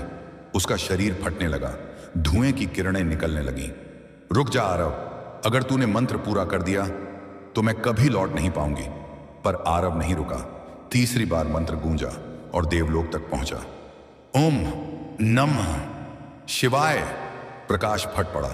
तम शक्ति चीखती हुई हवा में घुल गई, जैसे उसे किसी ने जड़ से मिटा दिया हो। गांव में एक दिव्य शांति फैल गई। लोगों की आंखें आंसुओं से भरी थीं। आरव थककर शिवलिंग के पास बैठ गया। तभी शिवलिंग से एक हल्की नीली किरण उसकी ओर बढ़ी और उसके हृदय में समा गई। एक आवाज उसके भीतर गूंजी, आरव, तूने असंभव कर दिखाया। तू प्रकाश का वाहक है। अब तेरी यात्रा केवल देवकुंड तक सीमित नहीं, पूरा संसार तेरे इंतजार में है। और उस दिन देवकुंड का इतिहास बदल गया। लोग कहते हैं कि उस रात के बाद देवकुंड की हवा भी पवित्र हो गई। अंधकार कभी भी वहां कदम नहीं रख सका। और आरव, वह मनुष्य नहीं बल्कि महादेव के प्रकाश का रक्षक बन चुका था। तम शक्ति के विनाश के बाद देवकुंड में ऐसा प्रतीत हुआ मानो समय रुक गया हो। हवा हल्की, शांत और सुगंधित हो गई थी। लोग गांव के चारों ओर मीलों तक जाते तो उन्हें एक बात बार बार महसूस होती, जैसे किसी अदृश्य शक्ति ने उस भूमि को ढांक लिया हो। पेड़ अधिक हरे दिखते, जल बहता हुआ अधिक निर्मल दिखता और रात में तारे अधिक चमकते। यह देवकुंड अब साधारण गांव नहीं रहा। यह महादेव के प्रकाश से स्पर्शित एक पवित्र भूमि बन चुका था। मंदिर की घंटी बिना स्पर्श के हर सुबह बज जाती, जैसे स्वयं महादेव आने वाले दिन का आशीर्वाद दे रहे हों। पर इन सब के बीच सबसे बड़ा परिवर्तन आरव में आया। तम शक्ति के विलय के क्षण में शिवलिंग से जो नीली किरण उसके हृदय में समाई थी, वह केवल ऊर्जा नहीं थी, वह एक दिव्य आदेश था। एक शक्ति जो उसे दृष्टि दे रही थी, केवल आंखों की दृष्टि नहीं, चेतना की दृष्टि। अब आरव केवल लोगों के शब्द नहीं सुनता था, वह उनके भीतर की ऊर्जा महसूस करता था। कोई व्यक्ति उसके सामने आता तो वह तुरंत पहचान लेता कि उसके भीतर प्रकाश अधिक है या छाया। वह किसी व्यक्ति की मुस्कान देखकर जान जाता कि वह सच्ची है या नकली। उसकी यह शक्ति कभी किसी पर बोझ नहीं बनी, क्योंकि वह इसे प्रयोग ही तब करता जब सामने वाला व्यक्ति संकट में हो। पर अब उसके भीतर एक और चीज जन्म ले चुकी थी, अद्भुत स्थिरता। जैसे उसके मन में कोई तरंग न उठती हो, न भय, न क्रोध, न निराशा, न घबराहट। जैसे उसका मन हिमालय के मध्य में खड़े एक शांत अटूट पर्वत जैसा हो गया था। लेकिन जहां प्रकाश बढ़ता है वहां संसार की जिम्मेदारियां भी बढ़ती हैं। देवकुंड के बाहर के गांव, कस्बे, नगर, हर स्थान पर आरव की बात पहुंचने लगी। लोग कहने लगे, देवकुंड में एक युवक है जो आंखें बंद कर मन को पढ़ सकता है। वह शिव का दूत है। जहां वह जाता है वहां संकट खत्म हो जाता है। देखने सुनने में यह सब अच्छा लगता था, लेकिन यह आरव की अगली परीक्षा का आधार था, क्योंकि महादेव की कृपा मन में विनम्रता पैदा करती है, लेकिन मनुष्यों की भीड़ चमत्कार को देखकर उसी व्यक्ति को ईश्वर का रूप समझने लगती है। और यही वह बिंदु है जहां भक्ति टूटकर पाप बन जाती है। एक दिन देवकुंड में एक काफिला आया। डोलियां, घोड़े, नगर के अमीर लोग, सैनिक और बीच में एक सुनहरी पालकी। पूरे गांव के लोग देखने लगे कि यह कौन विख्यात व्यक्ति आया है। पालकी से उतरकर एक व्यक्ति बाहर आया, राजधानी का मुख्यमंत्री, जिसे सभी आदर से देवदत्त कहते थे। उसकी आंखों में शक्ति और महत्व का भाव था, कपड़े रेशमी और आवाज में आदेश का आभास। वह सीधे आरव के सामने आया और बोला, तुम वही हो जिसने 3 गांवों को बचाया? तुम वही हो जिसने तम शक्ति को मिटाया? उसकी आवाज में सम्मान नहीं, एक जिज्ञासा थी, जैसे कोई दुर्लभ वस्तु को देख रहा हो। आरव बोला, मैंने नहीं, महादेव के मंत्र ने किया। देवदत्त मुस्कुराया, अच्छा, तुम विनम्र हो, लेकिन राज्य को तुम्हारी आवश्यकता है। आरव चुप रहा। देवदत्त बोला, राजधानी में एक भयंकर संकट आने वाला है। राज ज्योतिषियों ने कहा है कि उत्तर दिशा से एक अजीब अंधेरा फैल रहा है। कहा जा रहा है कि वह अंधेरा कुछ महीनों में राजधानी को निगल लेगा। राजा ने आदेश दिया है कि तुम्हें तुरंत राजधानी चलना होगा। गांव वाले घबरा गए। किसी ने कहा, राज्य की राजधानी, क्या वहां भी अंधकार फैल गया है? देवदत्त बोला, हां, और वह अंधकार गांव की तरह सरल नहीं है। वहां राजनीति है, लालच है, षड्यंत्र है, ईर्ष्या है, सत्ता का नशा है। अंधकार को भोजन वहीं सबसे अधिक मिलता है। आरव कुछ पल शांत रहा और फिर बोला, अगर महादेव की इच्छा है तो मैं चलूंगा, लेकिन मैं चमत्कार दिखाने नहीं, सच्चाई दिखाने जाऊंगा। देवदत्त ने सोचा, सच्चाई? सच्चाई तो राजाओं को कभी पसंद नहीं, वे चमत्कार पसंद करते हैं। पर वह चुप रहा। यात्रा अगले दिन तय हुई। देवकुंड के लोग भोर में आरव को विदा करने आए। बुजुर्ग रो रहे थे, बच्चे उसका हाथ पकड़कर कह रहे थे, जल्दी लौटना। लेकिन किसी को भी अंदाज नहीं था कि यह यात्रा केवल कुछ दिनों की नहीं, यह आरव के जीवन की सबसे कठिन और दिव्य यात्रा होने वाली थी। जब काफिला निकला तो जंगलों के बीच से गुजरते समय हवा में अजीब गंध थी, जैसे दूर कहीं आग लगी हो। पक्षी असामान्य तरीके से इधर उधर उड़ रहे थे, मानो किसी अदृश्य भय से बच रहे हों। देवदत्त बोला, देख रहे हो, प्रकृति भी कह रही है कि समय सही नहीं है। आरव ने अपने भीतर गहरी ठंडक महसूस की, जैसे किसी शक्तिशाली छाया की दृष्टि उस पर पड़ रही हो। 3 दिनों की यात्रा के बाद काफिला राजधानी पहुंचा। शहर के बाहरी इलाकों में लोग असामान्य रूप से चुप थे। बाजार में भी घमाघमी कम थी। सैनिकों के चेहरे थके हुए थे और शहर की दीवारों के ऊपर अंधेरा गहराता जा रहा था, जबकि अभी सांझ भी नहीं हुई थी। यह देखकर देवदत्त बोला, यह वही अंधकार है जिसका ज्योतिषियों ने संकेत दिया था। यह अंधकार आकाश का नहीं, मनुष्य के मन का है। जब राज्य में लालच बढ़ता है, धर्म घटता है और सत्ता का दुरुपयोग होता है, तब अंधकार स्वयं चलकर आता है। जैसे ही आरव राजमहल पहुंचा, राजा स्वयं उसका स्वागत करने आया। उसके चेहरे पर चिंता की गहरी रेखाएं थीं। उसने कहा, धर्मवीर आरव, हमें तुम्हारी मदद की आवश्यकता है। आरव बोला, मैं महादेव का भक्त हूं, जो करना होगा उनके आदेश से करूंगा। राजा ने उसे भीतर ले जाकर एक ऊंचे बुर्ज की ओर संकेत किया। संध्या के समय वहां खड़े होना, तुम खुद देखोगे कि राज्य पर क्या मंडरा रहा है। शाम हुई। आरव उस बुर्ज पर खड़ा हुआ और जैसे ही सूरज डूबने लगा, पूरे आकाश में एक काला पर्दा फैल गया। यह साधारण बादल नहीं था, यह धुआं नहीं था, यह एक जीवित अंधेरा था, धीरे धीरे राज्य की ओर बढ़ता हुआ। उसकी आकृति में चेहरा नहीं था, आंखें नहीं थीं, पर उसकी ऊर्जा इतनी भारी थी कि सैनिकों के दिल कांपने लगे। देवदत्त बोला, यही वह शक्ति है जो हमारे राज्य को निगलने आई है। राजपुरोहित कहते हैं कि यह भयानक आत्मा है जो राज सत्ता की लालच से जन्मी है। राजा बोला, आरव, इसे रोकना तुम्हारे हाथ में है। आरव ने आंखें बंद करके महसूस किया, यह तम शक्ति जैसी नहीं थी, यह उससे भी बड़ी, पुरानी और गहरी थी, जैसे किसी हजारों वर्षों की पीड़ा का जमाव मनुष्य के पापों से अब आकार ले चुका हो। अचानक अंधकार की दिशा बदल गई। वह बुर्ज की तरफ आने लगा। उसके बीच से एक भारी आवाज आई, आरव। लोगों ने सुना तो उनके पैरों से जमीन खिसक गई। यह आवाज इंसानी नहीं, किसी प्राचीन सत्ता की थी। उसने कहा, तूने मेरे छोटे रूपों को मिटाया, अब मैं स्वयं आया हूं, देखूंगा तेरे भीतर कितना प्रकाश है। यह आवाज सुनकर सैनिक डर से गिर पड़े। राजा कांपने लगा। देवदत्त के हाथ कांप गए, लेकिन आरव स्थिर खड़ा रहा, जैसे किसी ने उसे पत्थर बना दिया हो। अंधकार बुर्ज के पास आया। हवा बर्फ जैसी ठंडी हो गई। फिर आवाज आई, बताओ आरव, मनुष्य का मन प्रकाश से ज्यादा अंधकार को क्यों पसंद करता है? आरव बोला, क्योंकि अंधकार आसान है, प्रकाश प्रयास मांगता है। अंधकार हंसा, सही कहा, मनुष्य आसान रास्ता पकड़ता है, इसलिए मैं हर जगह हूं, तुम मुझे कैसे रोकोगे? आरव ने कहा, प्रकाश से। छाया गरजी, कौन सा प्रकाश?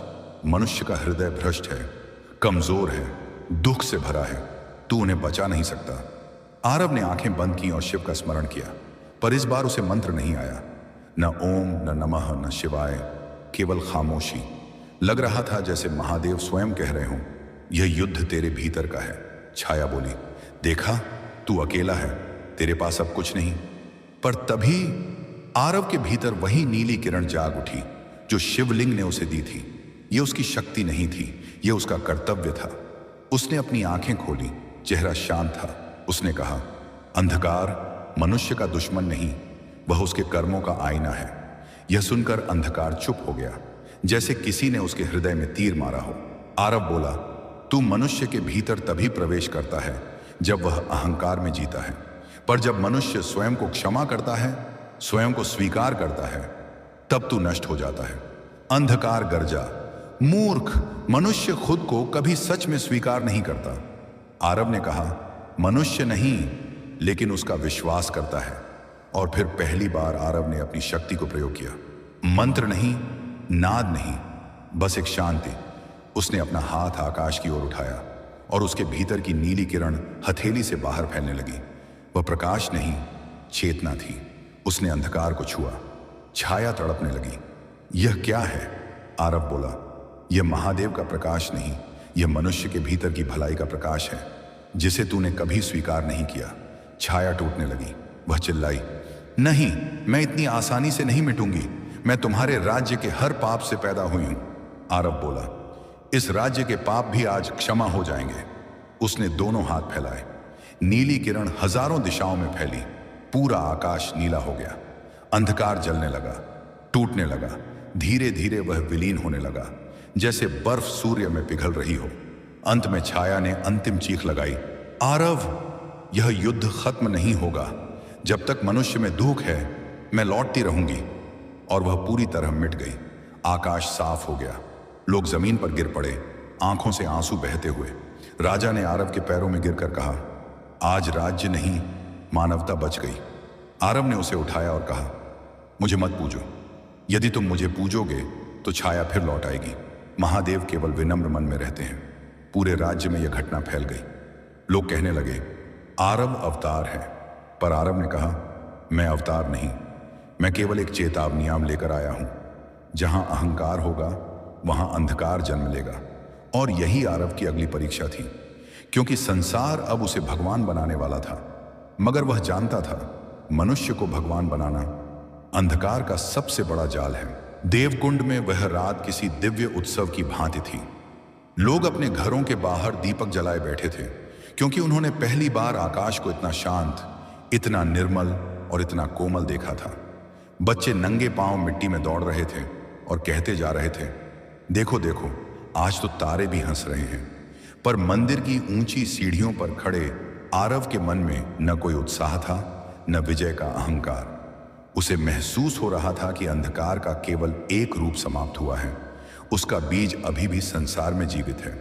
गुरुदेव विशाल महाराज ने उसके कंधे पर हाथ रखा और बोले, आरव, तेरा चेहरा बता रहा है कि तू चिंतित है, जबकि पूरा राज्य आज तेरे प्रकाश से धन्य हुआ है।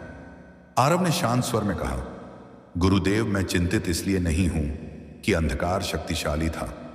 मैं चिंतित इसलिए हूं कि लोग मुझे ही प्रकाश का स्रोत समझने लगे हैं, जबकि मैं केवल माध्यम हूं। आदमी जब किसी मनुष्य को ईश्वर बना देता है, वहीं से नया अंधकार जन्म लेता है। विशाल महाराज मुस्कुराए और बोले, यह बात बहुत कम लोग समझ पाते हैं, पर मेरी एक बात ध्यान रखना, ईश्वर उस व्यक्ति को और कठिन परीक्षाएं देता है जिसे वह अपने काम के योग्य समझता है।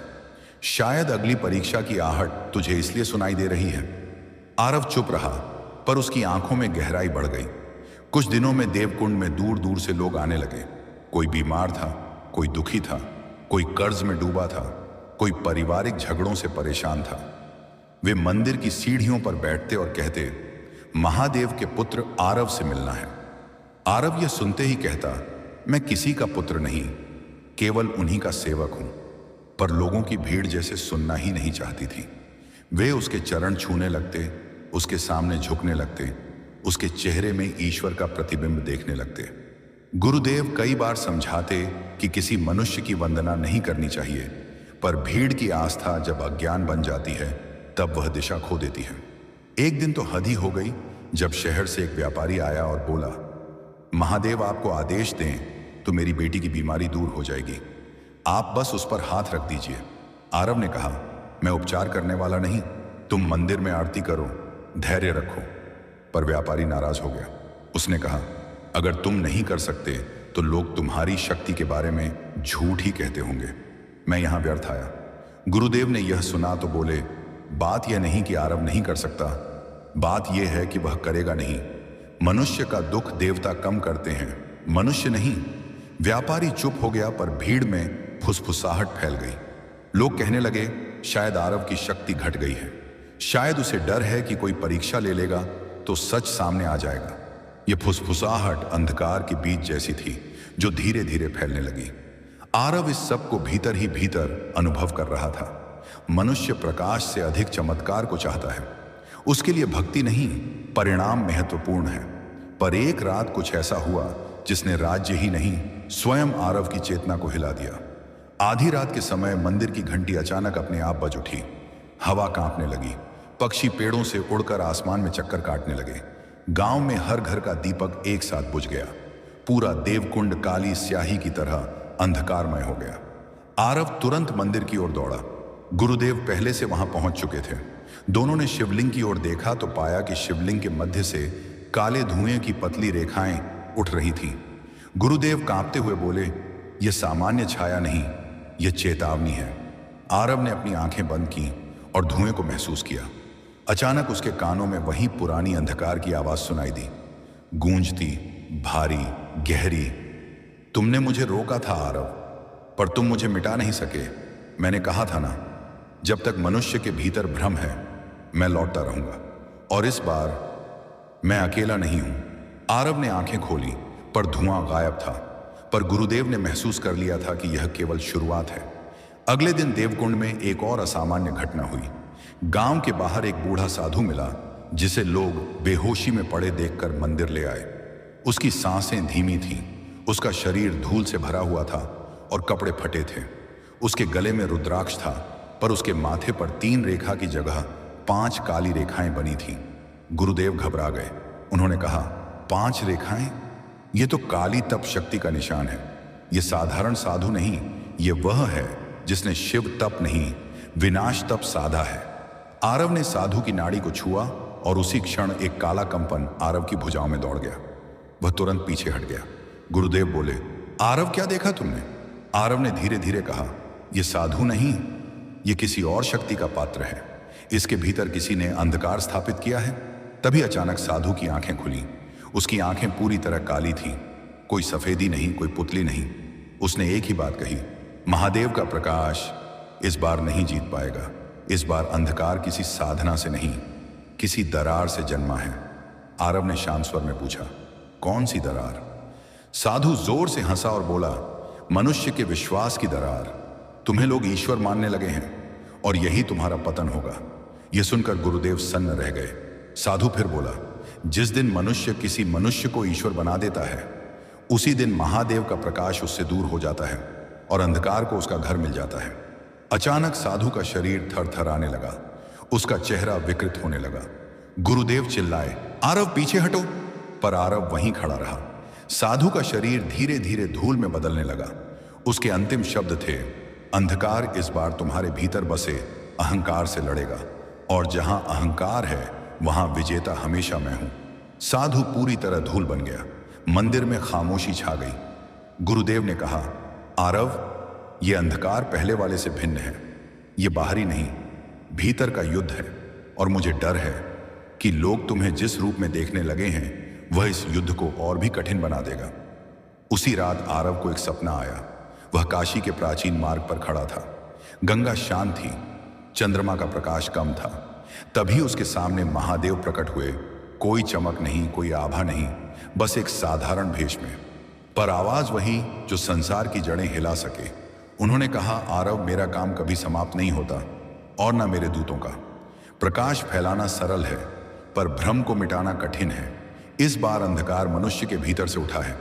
इसे मंत्रों से नहीं, सत्य से हराया जाएगा। आरव ने पूछा, प्रभु, कौन सा सत्य? महादेव बोले, जो मनुष्य को समझ नहीं आता, यह कि प्रकाश बाहर नहीं, भीतर है। यदि मनुष्य तुम्हारे आगे झुकता है तो वह मुझसे दूर हो जाता है, और जब वह मुझसे दूर होता है वहीं से अंधकार जन्म लेता है। तुम उन्हें यह याद दिलाओ कि प्रकाश तुमसे नहीं, उनसे है। सपना टूटा। आरव रात भर सो नहीं सका। अगली सुबह जब वह मंदिर के बाहर आया तो भीड़ पहले से कहीं अधिक थी। लोग आरव आरव चिल्ला रहे थे। महिलाएं उसके नाम से जल चढ़ा रही थीं। बच्चे उसकी मूर्ति मिट्टी में बना रहे थे। यहां तक कि कुछ लोग उसके नाम का मंदिर बनाने की बात कर रहे थे। यह देखकर गुरुदेव भयभीत हो गए और बोले, आरव, यह ठीक नहीं है। पर भीड़ सुनने को तैयार नहीं। तभी अचानक राज्य के दक्षिण कोने में जमीन हिलने लगी, जैसे कोई विशाल शक्ति पृथ्वी के नीचे चल रही हो। पक्षी पागलों की तरह उड़ने लगे। हवा में धूल भर गई और दूर से एक काली लपट उठी जो आकाश को छूने लगी। आरव ने महसूस किया, अंधकार ने पहला कदम उठा लिया है, और यह युद्ध अब केवल शिव और छाया का नहीं, मनुष्य और उसके भ्रम का है। दक्षिण दिशा में उठती काली लपट मानो किसी प्राचीन दानव की गर्जना थी। पूरा देवकुंड जैसे उस आवाज से कांप गया। लोग एक दूसरे का हाथ पकड़े मंदिर की ओर भागने लगे। बच्चे रोने लगे। महिलाएं घबराहट में हर हर महादेव जपने लगीं। लेकिन आरव उस लपट को देखते हुए एक अनोखी स्थिरता में खड़ा रहा, जैसे उसके मन में पहले से इस क्षण का संकेत था। गुरुदेव उसके पास आए और बोले, आरव, यह वही शक्ति है जिसकी चेतावनी साधु दे गया था। यह कोई साधारण अंधकार नहीं, यह मनुष्य की भूली हुई गलतियों की छाया है। वह छाया जो मनुष्य के भीतर से जन्म लेती है और बाहर रूप धारण कर लेती है। आरव ने गहरी सांस ली और कहा, गुरुदेव, मैं जानता हूं कि यह युद्ध तलवार से नहीं होगा, मंत्रों से भी नहीं होगा। यह युद्ध मन के भ्रम से है, और जब तक लोग मेरे आगे झुकते रहेंगे तब तक यह छाया और मजबूत होती जाएगी। गुरुदेव चिंतित स्वर में बोले, पर भीड़ को कैसे समझाओगे? लोग विश्वास की जगह व्यक्ति को पकड़ लेते हैं। उनके लिए तुम अब महादेव का रूप बन चुके हो, और यही बात अंधकार को भोजन दे रही है। आरव ने कहा, यही तो मेरा पहला कदम होगा, उन्हें यह याद दिलाना कि मैं देव नहीं, मनुष्य हूं, और उनके भीतर का प्रकाश ही महादेव तक पहुंचने का मार्ग है। तभी मंदिर के बाहर एक बेचैन पुकार गूंजी। एक सैनिक घोड़े पर बैठा धूल धूसरित अवस्था में पहुंचा और चिल्लाया, महाराज ने संदेश भेजा है। राज्य के दक्षिणी पहाड़ फट रहे हैं। वहां से अजीब छाया निकलकर गांवों को निगल रही है। 3 गांव तो पूरी तरह खाली हो चुके हैं। लोग गायब हैं। कोई नहीं जानता कि वे जिंदा हैं या नहीं। यह सुनते ही भीड़ में चीखें उठने लगीं। लोग आरव से प्रार्थना करने लगे कि हमें बचा लो, अपनी शक्ति का प्रयोग करो। आरव ने हाथ उठाया और कहा, मेरी शक्ति नहीं, महादेव की कृपा तुम्हें बचाएगी, लेकिन उनके पास पहुंचने के लिए तुम्हें अपने भ्रम त्यागने होंगे। भीड़ कुछ समझी, कुछ नहीं समझी। तभी दक्षिण दिशा से एक तेज गर्जना हुई, मानो आसमान फट गया हो। धरती हल्की सी हिली। मंदिर की घंटी बिना स्पर्श के जोर से बजने लगी, और देखते ही देखते आकाश में उन काली लपटों का आकार स्पष्ट होने लगा। यह कोई धुआं नहीं था, यह विशाल आकृतियों जैसा चल रहा अंधकार था, जैसे हजारों परछाइयां मिलकर एक दैत्याकार प्राणी बन गई हों। उसके कोई हाथ नहीं थे, कोई पैर नहीं थे। वह बस एक विशाल जीवित साया था जो वातावरण को चूस रहा था। जैसे उसकी उपस्थिति भर से हवा भारी हो रही हो। आरव ने उस छाया की ओर देखा और महसूस किया, यह वही शक्ति है जिसका उसने बुर्ज पर सामना किया था, लेकिन इस बार वह विभाजित नहीं थी। अब वह एकत्रित थी और कहीं अधिक शक्तिशाली। गुरुदेव ने कहा, आरव, यह छाया मनुष्य की भक्ति नहीं, उसके भ्रम पर पलती है। इसे नष्ट करने का एक ही तरीका है, लोगों को सत्य का प्रकाश दिखाओ ताकि उनका झुकाव तुमसे हटकर महादेव की ओर लौट आए। तभी भीड़ में से एक स्त्री आगे आई। उसकी आंखें लाल थीं। वह रोते हुए बोली, कृपया आरव, कृपया हमें छोड़कर मत जाना। तुम ही हमारी आशा हो। मेरे बच्चे बीमार हैं, मेरी फसल बर्बाद हो गई है। अगर तुम नहीं रहोगे तो हमारा कौन रहेगा? फिर उसके पीछे दर्जनों लोग चिल्लाने लगे, तुम हमें मत छोड़ो, तुम हमारे महादेव हो, तुम हमारे रक्षक हो, हम तुम्हारे बिना विनाश में डूब जाएंगे।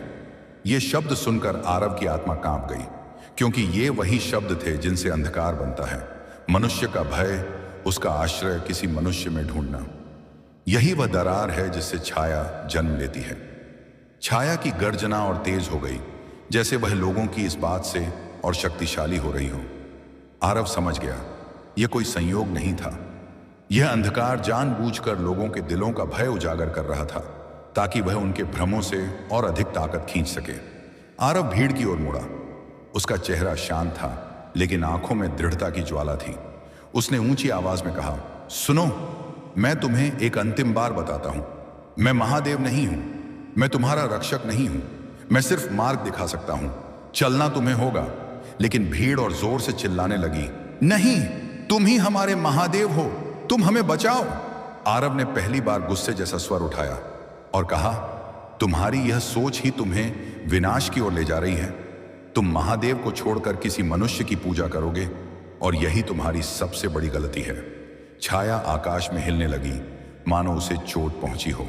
तभी अचानक छाया से एक तेज आवाज आई, आरव, तुम जानते हो कि लोग तुम्हारी उपासना करेंगे, तुम उन्हें नहीं रोक सकते। मनुष्य हमेशा आसान मार्ग चुनता है, उन्हें भ्रम पसंद है, सच नहीं। आरव शांत स्वर में बोला, इसलिए इस बार मैं तुम्हें मनुष्य के कारण नहीं जीतने दूंगा। यह मेरा वचन नहीं, महादेव का आदेश है। छाया हंसी। वह हंसी इतनी भयानक थी कि हवा में कंपन शुरू हो गया। धरती में हल्का सा कंपन महसूस हुआ, पर आरव बिना पलक झपकाए खड़ा रहा। फिर उसने भीड़ से कहा, मैं दक्षिण पहाड़ों की ओर जा रहा हूं। जो कोई भी महादेव पर विश्वास रखता है वह मेरे पीछे आए, लेकिन मेरी पूजा करने के लिए नहीं, अपने भीतर के अंधकार को जलाने के लिए। भीड़ चुप हो गई। किसी को समझ नहीं आया कि वह क्या कहना चाहता है, पर उसके शब्दों में कुछ ऐसा था जिसमें आदेश नहीं बल्कि चेतना थी, और मन अनजाने में उसके पीछे चल पड़ा। कुछ ही घंटों में सैकड़ों लोग उसके पीछे दक्षिण दिशा की ओर चलने लगे। रास्ता कठिन था, जंगल घने थे, हवा अजीब सी थी, ठंडी भी और गर्म भी, जैसे दो शक्तियां आपस में लड़ रही हों। अचानक रास्ते में पेड़ों पर काली रेखाएं दिखने लगी, मानो किसी ने रात भर पेंट करके उन्हें चिह्नित कर दिया हो। गुरुदेव बोले, यह अंधकार की सीमा है, इसके आगे कदम रखने वाला आसानी से लौट नहीं पाता। पर आरव आगे बढ़ा और बोला, महादेव मेरे साथ हैं। उनकी बात सुनकर भीड़ में से कुछ लोग डरकर पीछे हट गए, कुछ लोग वहीं रुक गए, लेकिन फिर भी 100 से अधिक लोग उसके साथ पहाड़ की तलहटी तक पहुंच गए। वहां पहुंचते ही उन्होंने देखा, पहाड़ की दरारों से काली धुआं नहीं, काली आकृतियां निकल रही थीं, जैसे वे किसी अदृश्य आदेश पर बाहर आ रही हों। कोई मानव आकृति जैसी थी, कोई जंगली जानवर की तरह, कोई बस धुएं का गुच्छा थी। वे सब मिलकर धीरे धीरे एक विशाल आकृति का निर्माण कर रही थीं। आरव ने महसूस किया, यह कोई बाहरी दानव नहीं, यह उन सभी लोगों का संयुक्त भय, लालच, मोह, ईर्ष्या, अनियंत्रित क्रोध और भ्रम था, जिसे सदियों में उनकी आत्माओं ने पैदा किया था। छाया ने पुकारा, आरव, क्या तुम तैयार हो? इस बार मैं तुम्हारे प्रकाश से नहीं, तुम्हारी प्रतिष्ठा से जन्मा हूं। मुझे खत्म करना आसान नहीं। मैं मनुष्य के भीतर की गलत धारणा हूं, और जब तक मनुष्य तुम्हें पूछता रहेगा, मैं अमर रहूंगा। आरव ने कहा, नहीं, आज यह भ्रम समाप्त होगा। आज लोग समझेंगे कि देवत्व मनुष्य में नहीं, उनके कर्मों में है। और फिर आरव आगे बढ़ा। उसके पीछे शेष छाया के उस गहरे तूफान ने जैसे ही धरती को छुआ, हवा की दिशा बदल गई। पेड़ों के पत्ते उल्टी दिशा में उड़ने लगे, मानो उन्हें कोई अदृश्य शक्ति खींच रही हो। पहाड़ की चोटी पर बादल एक दूसरे से टकराने लगे और बिजली शांत आकाश में भी चमकने लगी। यह देखने में लगता था जैसे स्वयं प्रकृति इस युद्ध की साक्षी बन चुकी हो। आरव बिना हिले खड़ा रहा।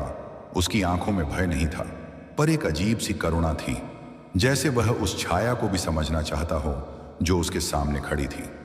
छाया ने अपनी आवाज भारी कर दी और बोली, आरव, तुम्हारा प्रकाश मुझे चुभता है, लेकिन तुम्हारी सबसे बड़ी कमजोरी तुम्हारे भीतर नहीं, तुम्हारे पीछे खड़ी उस भीड़ में है।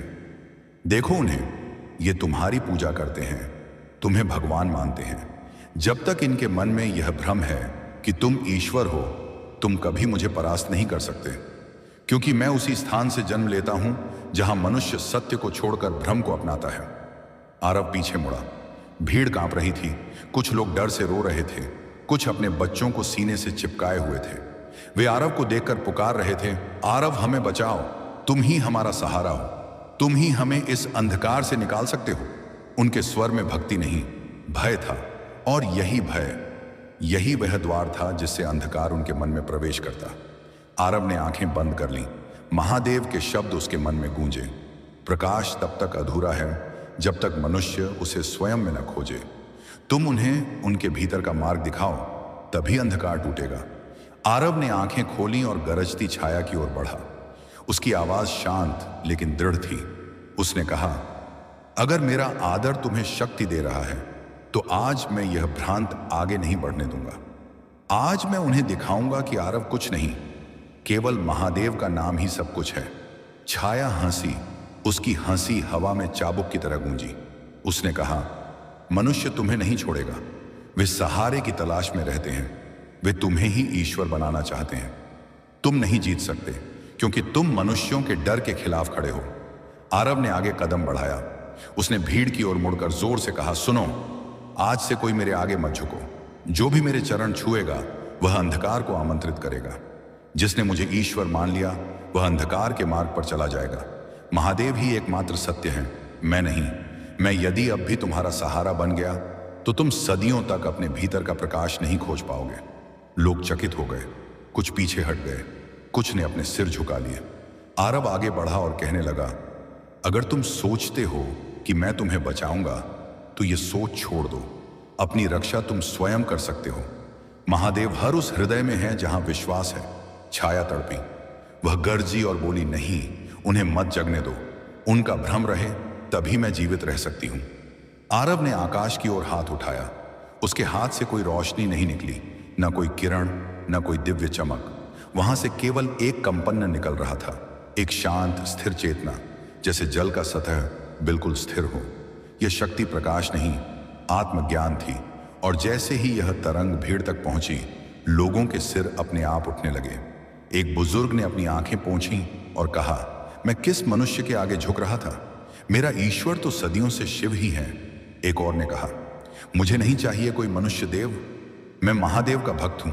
एक महिला बोली, मैं डरी हुई थी, लेकिन अब समझ रही हूं कि डर ने ही इस छाया को जन्म दिया है। एक एक कर लोग सीधे खड़े होने लगे। उन्होंने अपने हाथ जोड़कर ऊपर आकाश की ओर देखा, किसी मनुष्य की ओर नहीं, किंतु शिव की ओर। भीड़ में जैसे हजारों वर्षों का बोझ एक ही क्षण में गिर गया हो। छाया पीछे हट गई। वह गुर्राई और बोली, यह क्या कर रहे हो तुम?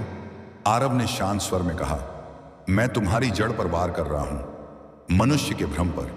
छाया तड़पने लगी, उसका आकार डगमगाने लगा, हवा में उसका फैलाव कम होने लगा।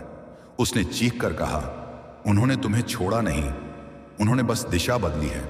उनका भय अभी भी उनके भीतर है, और भय मेरा घर है। मैं अभी भी जीवित हूं। आरव, तुम मुझे नष्ट नहीं कर सकते। यह कहकर छाया तूफान की तरह नीचे उतरी और आरव पर हमला करने लगी। हवा घूमने लगी, काली ऊर्जाएं उसके चारों ओर घूमने लगी। लोग चिल्लाए, आरव! लेकिन आरव बिना डर के उस छाया में प्रवेश कर गया। उसके भीतर काला कोहरा फैल गया, इतनी गहरी अंधेरी कि हाथ भी दिखे या न दिखे। आरव की सांस रुकने लगी, शरीर का वजन बढ़ने लगा। छाया की आवाज गूंजी, अब मैं तुम्हारे भीतर आकर तुमसे लड़ूंगी। अब मैं तुम्हें तुम्हारे ही भ्रम में फंसाकर जीतूंगी। आरव को लगा कि वह गिर जाएगा, लेकिन उसने अपने भीतर वही नीला प्रकाश अनुभव किया जो महादेव ने उसे दिया था। पर इस बार वह प्रकाश तेज नहीं हुआ, वह शांत स्थिर था, जैसे ध्यान की गहराई। उसने भीतर कहा, महादेव, शक्ति नहीं, सत्य चाहिए। और तभी उसे कुछ अजीब महसूस हुआ। अंधकार उसे दबा नहीं रहा था, अंधकार उसे डर रहा था। वह चौंका। उसने भीतर पूछा, क्यों? तभी एक उत्तर आया, चेतना के भीतर का प्रकाश अंधकार को जला नहीं देता, उसे नंगा कर देता है। और अंधकार सबसे अधिक उसी चीज से डरता है, सत्य से। अब आरव ने अपनी चेतना स्थिर की और अंधकार के बीच कहा, तुम मेरे साथ क्या कर सकती हो? तुम केवल भ्रम हो। मैं तुम्हें नष्ट नहीं करूंगा, मैं तुम्हें पहचानूंगा, और पहचानते ही तुम स्वयं मिट जाओगी। छाया चीखी, नहीं ई, ऐसा मत करो, मुझे मत देखो, मैं देख ही जाने से मिटती हूं। लेकिन अब देर हो चुकी थी। आरव ने अपनी चेतना उस छाया पर केंद्रित की। उसे किसी मंत्र की आवश्यकता नहीं थी, सिर्फ यह समझने की कि यह छाया क्या है। और जैसे ही वह समझ की गहराई में उतरा, उसे पता चला यह छाया किसी दैत्य की नहीं, यह मनुष्य के भीतर की 3 शक्तियों से बनी है, भ्रम, भय और अहंकार। जैसे ही यह सत्य उसे दिखा, छाया का आकार सिकुड़ने लगा। उसने तड़पते हुए कहा, नहीं, तुमने मेरे मूल को पकड़ लिया, मैं सत्य को सह नहीं सकती। और फिर छाया फटने लगी, उसका आकार छोटा होता गया, हवा में चीखें गूंजने लगी, धरती कांपने लगी, और फिर वह पूरी तरह टूटकर धूल की तरह बिखर गई। हवा शांत हो गई, जंगल ठहर गया, पहाड़ की दरारें बंद होने लगीं, और सूरज की पहली किरण उस स्थान पर पड़ी जहां छाया खड़ी थी। भीड़ ने देखा, आरव अकेला खड़ा है, शांत है, उसकी आंखें बंद हैं। लोग उसके पास दौड़े, लेकिन उसने आंखें खोलकर कहा, अब तुम झुकोगे नहीं, अब तुम स्वयं चलोगे। आज से तुम्हारा प्रकाश तुमसे बाहर नहीं, भीतर है।